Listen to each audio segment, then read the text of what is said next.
प्रिय विद्यार्थी, बगड़िया बाल विद्या निकेतन ऑनलाइन क्लास में आपका स्वागत है। हम पढ़ रहे कक्षा 8 हिंदी बसंत का अध्याय 3 बस की यात्रा के अभ्यास प्रश्न। पहला प्रश्न है, मैंने उस कंपनी के हिस्सेदार की तरफ पहली बार श्रद्धा भाव से देखा। लेखक के मन में हिस्सेदार साहब के लिए श्रद्धा क्यों जग गई?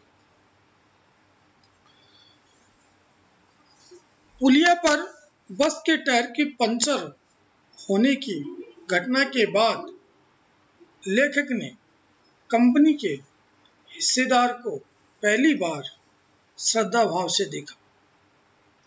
लेखक के मन में यह श्रद्धा भाव इसलिए जागा क्योंकि हिस्सेदार अपने स्वार्थ के वशीभूत होकर जान को खतरे में डालते हुए यात्रा कर रहा था। वस्तुतः लेखक के मन में कोई श्रद्धा का भाव नहीं था, वह तो कंपनी के हिस्सेदार के ऊपर करारा व्यंग्य कर रहा है। दूसरा प्रश्न, लोगों ने सलाह दी कि समझदार आदमी इस शाम वाली बस से सफर नहीं करते। लोगों ने ये सलाह क्यों दी?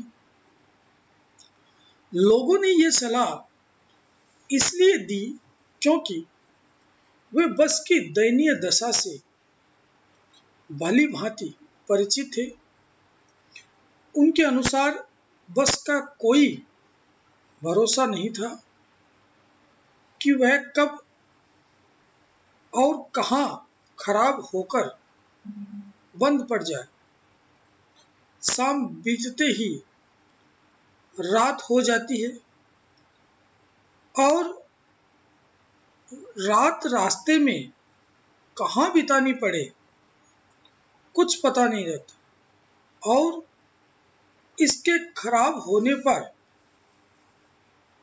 ठीक होने की संभावना भी न के ही बराबर है।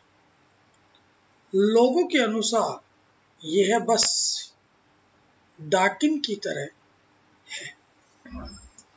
प्रश्न 3, ऐसा जैसी सारी बस ही इंजन है और हम इंजन के भीतर बैठे हैं। लेखक को ऐसा क्यों लगा? जब बस का इंजन चालू किया गया तो पूरी बस झनझना उठी। इसी कारण लेखक को ऐसा लगा मानो पूरी बस ही इंजन है और वह बस के भीतर न बैठकर इंजन के ऊपर बैठा हुआ हो। प्रश्न 4, गजब हो गया, ऐसी बस अपने आप चलती है। लेखक को यह सुनकर हैरानी क्यों हुई?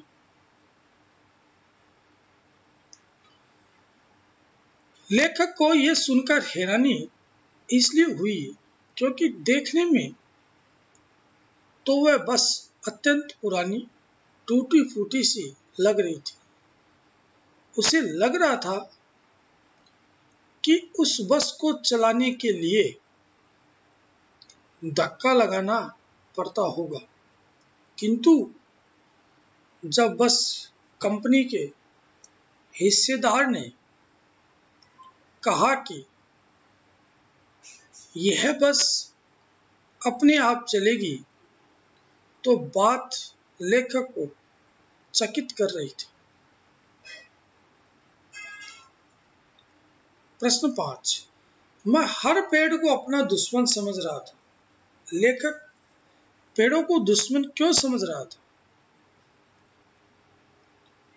लेखक पेड़ों को अपना दुश्मन इसलिए समझ रहा था क्योंकि जो भी पेड़ आता उसे देखकर लेखक को डर लगता कि कहीं बस उस पेड़ से टकरा न जाए। इस तरह से इन 5 अभ्यास प्रश्नों को आपको अपनी नोटबुक में करना है। अगली ऑनलाइन क्लास में हम नए अध्याय के साथ फिर मिलेंगे। तब तक के लिए धन्यवाद।